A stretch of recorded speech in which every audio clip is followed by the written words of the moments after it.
Hi friends, today we're going to talk about a very common PyTorch issue, the memory duplication issue using PyTorch matched-out dataset.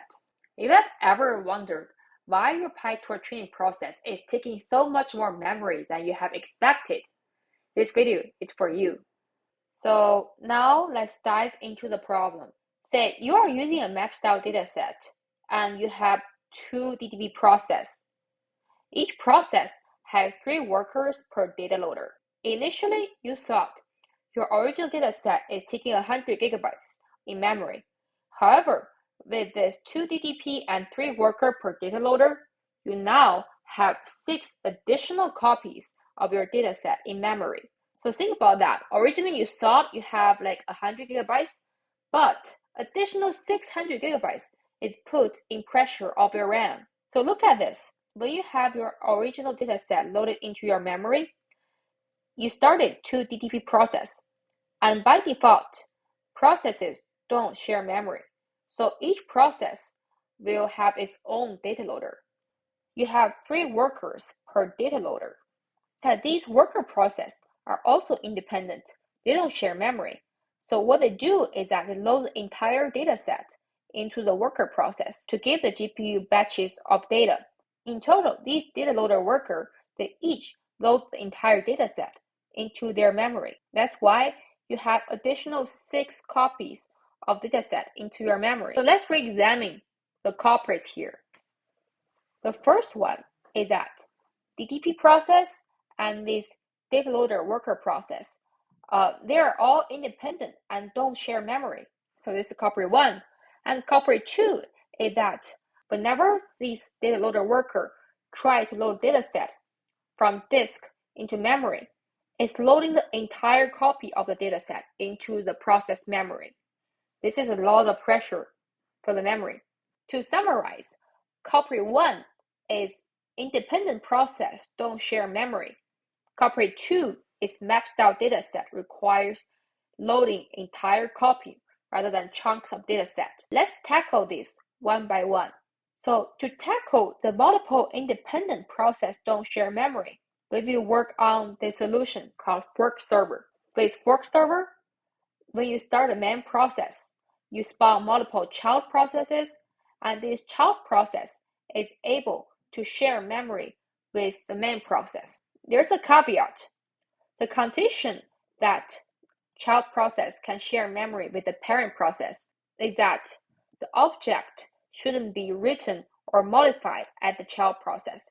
If at the child process it needs to modify the object, it has to create a new copy. This is called copy on write. It's not a PyTorch thing. This is a built-in Linux feature for Python multiprocessing.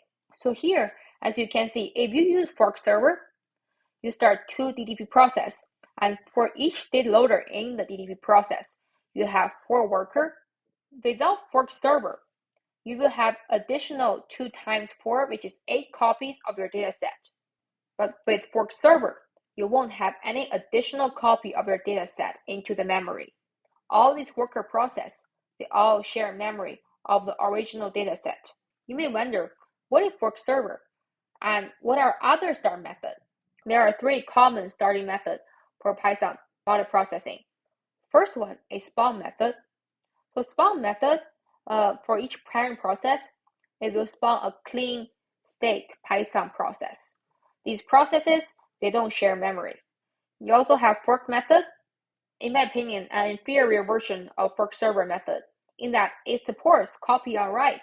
However, it's not thread safe.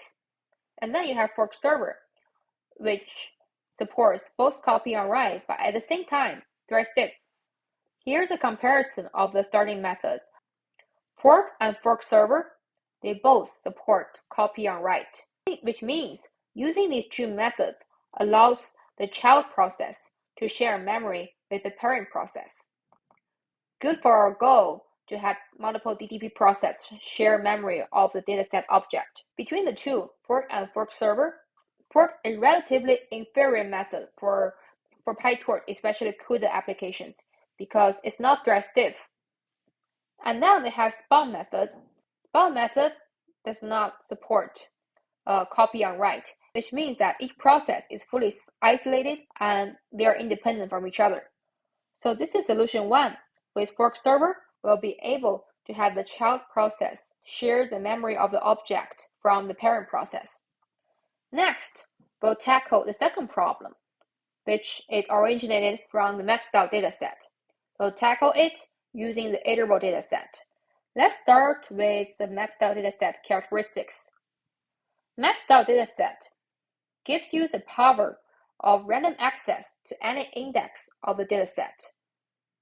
However, it comes with a flaw in that every time you want to query your dataset, you have to load the entire dataset. If your dataset is larger than your machine's memory, you cannot use map-style dataset. This is where you need iterable dataset. If the iterable dataset doesn't give you the random access to the dataset, instead it gives you the sequential access. Instead of loading the entire dataset into the memory, with iterable dataset, you load a chunk of the dataset.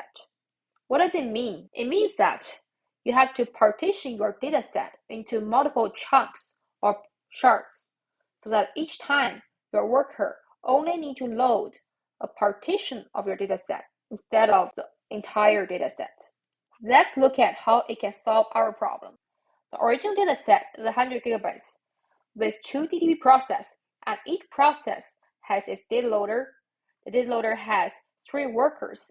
In total, right now, we have 6 worker processes, and because we have started the dataset with iterable style dataset, and right now, each worker, instead of loading the entire 100 gigabytes into memory, is loading only 5 gigabytes, because that's the chunk size. The whole training right now only takes 5 times 6, 30 gigabytes of dataset into memory instead of 100 gigabytes. So even more memory efficient compared to forkserver. This concludes our second solution using iterable dataset.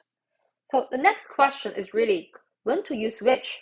When should we use forkserver and when should we use iterable dataset? The key decision point is how big is your dataset. If your dataset cannot fit into memory, then you have to use iterable dataset. You have to shard your dataset into the partitions. The benefits of iterable dataset is also you don't need to share memories anymore because it's automatically non-overlap. So this way you can use even cleaner and easier starting method like spawn method. But if your dataset can fit into memory, you can choose to use map-style dataset. It's a simpler implementation compared to iterable dataset. And with that, you can also use forkserver to save memory so that you don't have additional dataset copies burden your memory. In short, the dataset duplication issue caused by multiple DDB process and multiple data loader workers can be resolved by either using map-style dataset with forkserver or use iterable dataset. Thank you so much for watching.